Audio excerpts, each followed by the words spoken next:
Hey everyone, this is Dave, Profile Racing. We're going to run through the production of a Elite Ratchet ring.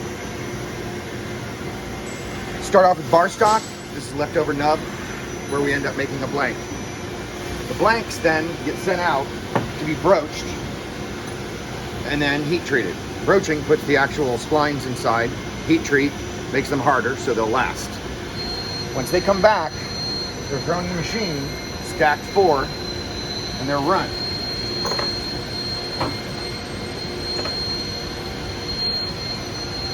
And then you end up with a complete Elite Ratchet ring.